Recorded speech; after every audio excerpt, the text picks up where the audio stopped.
Okay, இந்த விஷயத்தில் இப்படி தான் நம்ம பார்க்கணும் போலன்ற ஒரு தெளிவான. ஸோ அழுதுட்டோன்னா என்டார்ஃபின் செக்ரேட் ஆகுது. அது ஒரு பெயின் கில்லர் ஹார்மோன். 10 வருஷமாக அவங்களோட எமோஷனல் சப்ரஷனோடய இருந்துட்டாங்கன்னா அது ரொம்ப ஹெல்ப்ஃபுல்லாகவே கிடையாது உடம்பு. இப்போ கேன்சர், ஹார்ட் அட்டாக்ஸ்லாம் ரொம்ப அதிகமாக இருக்கிறதுக்காக எமோஷனல் சப்ரஷன் ஒரு முக்கியமான காரணம். Hello friends, welcome to think different channel. இன்றைக்கி நம்ம பார்க்க போகிற டாபிக் வந்து வை வி ஷுட் க்ரை, அதாவது ஏன் நம்ம அழுகணும் அப்படின்றது தான் டாபிக். இப்போ நீங்கள் யோசிக்கலாம், ஏன்னா டாபிக் வந்து ஏன் அழுகணுமா, நம்ம அழுகக்கூடாது தானே சொல்லணும், அழுகாமல் இருக்கிறது எப்படி அப்படின்னு டாபிக் வச்சுருக்கலாமே. ஆனால் ஏன் அழுகணும் அப்படின்னு சொல்கிறது ஏன் டாப்பிக்காக வச்சுருக்கலாம், ஏன்னா அழுகிறது அவ்வளோ ஒரு முக்கியமான ஸ்டெப்பு. இப்போ வந்து ஒய் வி ஷுட் க்ரை அப்படின்றது தான் டாபிக். அண்ட் அதில் நிறையா ரீசன்ஸ் இருக்குது. நம்ம ஃபர்ஸ்ட் ரீசனாக பார்க்கலாம். இப்போது எமோஷ்னல் ரிலீஸ் அப்படின்றது ஒரு பாயிண்ட். எமோஷ்னல் ரிலீஸில் என்ன, இப்போ நிறைய சுச்சுவேஷன்ஸில் நம்ம வாழ்ந்துக்கிட்டு இருக்கோம். ஒரு ஃபேமிலியில் வாழ்கிறோம், ஒரு ஒர்க் பிளேஸில் வாழ்கிறோம், ஒரு ஃப்ரெண்ட் சர்க்கிளில் வாழ்கிறோம். இப்போ எல்லா இடத்துலையும் இருக்கும் போது நம்ம எமோஷனலை வந்து டோட்டலாக எக்ஸிக்யூட் பண்ணுறோமான்னு கேட்டால் பண்ண முடியாது. அந்த இடத்துல ஃபேமிலிக்காக நான் அதை கத்தாமல் இருந்துட்டேன், ஒர்க்குக்காக கத்தாமல் இருந்துட்டேன் அப்படின்னு நிறைய ரீசன்ஸ்க்காக நம்ம எமோஷ்னல் ரிலீஸை பண்ணாமல் இருந்துடும். ஆனால் இப்போ க்ரையிங்னு எடுத்தோம்னு வச்சுக்கோங்களேன், அந்த க்ரையிங்ன்ற ஒரு ஆக்டிவிட்டியில் எமோஷ்னல் ரிலீஸ் நடக்குது. என்னானாலும் நான் வந்து அழுது தீர்த்துறேன்னா ஓவரால் பென்டப் எமோஷன்ஸ் இருக்குல்ல. நான் அப்பா அம்மாவுக்கு ஏற்றாமல் சொல்லணும்னு நினச்சேன், சொல்லலை, அது மனசுக்குள்ளேயே இருந்துச்சு, ஆனால் அழுது தீர்த்துட்டேன். நான் ஹஸ்பண்ட் ஒய்ஃப் கூட சண்டையில் சொல்லணும்னு நினச்சேன், சொல்லலை, ஆனால் அழுது தீர்த்துட்டேன்.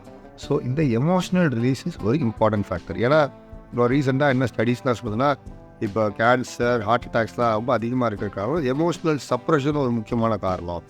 எமோஷன்ஸை வந்து வெளியே விடுறது கிடையாது, எல்லாம் உள்ள அடக்கி வச்சுக்கிறதுங்கிறது. ஸோ எமோஷ்னல் ரிலீஸ் வந்து ஒரு முக்கியமான ஃபேக்டர். ரெண்டாவது வந்து ஸ்ட்ரெஸ் ரிடக்ஷன். ஸ்ட்ரெஸ் ரிடக்ஷன்னா என்ன, எப்போயாவது அழுது தீர்த்துட்டோன்னா உடம்புல இருக்க ஸ்ட்ரெஸ்ஸும் மைண்டில் இருக்க ஸ்ட்ரெஸ்ஸும் குறைஞ்சிரும்னு சொல்கிறாங்க. ஏன்னா வந்து ஒருத்தவர் வந்து ஒரு மாதத்தில் ஒரு 1 or 2 times அழுதுறாருன்னு வச்சுக்கோங்களேன், அவருக்கு அப்பப்போ இருக்கிற ப்ராப்ளம் அப்பப்போ வெளில வெண்ட் அவுட் ஆகி அவருக்கு ஸ்ட்ரெஸ்ஸு குறைஞ்சிருதான். ஆனால் சில பேர் பார்த்தீங்கன்னா, நீங்கள் கடைசி எப்போ அழுது எவ்வளோ நாள் ஆச்சு, அது இருக்குங்க 10 வருஷம் அப்படின்னு பார்த்தா 10 வருஷமாக அவங்களோட எமோஷ்னல் சப்ரஷனோடய இருந்துட்டாங்கன்னா அது ரொம்ப ஹெல்ப்ஃபுல்லாகவே கிடையாது உடம்புக்கு.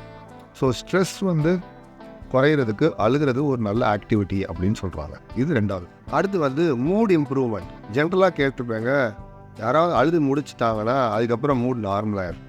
அழுகிற வரைக்கும் தான் அந்த எல்லா சோகமும் இருக்கும், அழுதுக்கப்புறம் எல்லாம் நார்மலாகிடுவாங்க. அப்போ என்ன நடக்குதுன்னா, அழுததுக்கப்புறம் என்டார்ஃபின்ஸ்னு ஒரு ஹார்மோன் செக்ரேட் ஆகுது. அது வந்து ஒரு பெயின் கில்லர் ஹார்மோனாக நம்மளை வந்து உடம்புல இருக்க பெயின், மனசில் இருக்க பெயின் எல்லாத்தையும் கொண்டுருமா. ஸோ அழுதுட்டோன்னா என்டார்ஃபின் செக்ரேட் ஆகுது. அது ஒரு பெயின் கில்லர் ஹார்மோன். அது நம்ம மனசையும் உடம்பையும் சாந்தப்படுத்துது. ஓவராலாக மூடு வந்து என்ஹான்ஸ் ஆகிடுது. அதனால தான் நீங்கள் நிறைய இடத்துல வீட்டில் பார்த்துருப்பாங்க, பெரிய சண்டை நடக்கும், எல்லாரும் அழுதுருவாங்க, அழுதுட்டதுக்கப்புறம் அடுத்த நாள் ரொம்ப ஹாப்பியாக வெளில தூக்கிட்டு போவாங்க. ஸோ அது காரணம் வந்து அந்த மூட் இம்ப்ரூவ்மெண்ட் நடக்குது அழுது தீர்த்துட்டா. இது மூணாவது பாயிண்ட். நாலாவது பாயிண்ட் வந்து எமோஷ்னல் கிளாரிட்டி. இப்போ வந்து வீட்டில் அப்பாட்ட ஒன்று சொல்லணும்னு நினச்சேன், அம்மாட்ட ஒன்று சொல்லணும்னு நினச்சேன்னா அது எல்லாம் சொல்லாமல் இருந்துட்டால் மேலே மேலே மேலே மேலே மேலே எமோஷன்ஸ் வந்து பைலப் ஆகிட்டே இருக்குது. அதனால நம்ம எதுவும் தெளிவான ஒரு பார்வை பார்க்க முடியாமல் போயிடுது.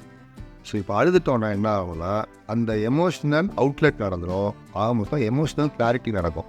ஓகே, இந்த விஷயத்தில் இப்படி தான் நம்ம பார்க்கணும் போலன்ற ஒரு தெளிவான சிந்தனையும் பிறக்கிறதுக்கும் காரணம் அழுகை அப்படின்றது.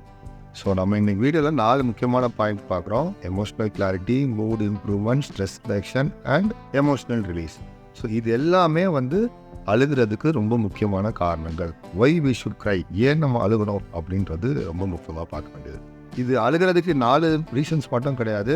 நிறைய ஊரில் தெரப்பீஸாக அழுகிறத யூஸ் பண்ணுறாங்க. அழுதான் நல்லதுன்றது சயின்டிஃபிக்காகவே தெரியுது. அண்டு சில பேர் யோசிப்பாங்க, என்னடா அழுகிறது பொண்ணுங்க மட்டும்தான் அழுகிறாங்க, பசங்க அழுகிற மாதிரியே இல்லை அப்படின்னு.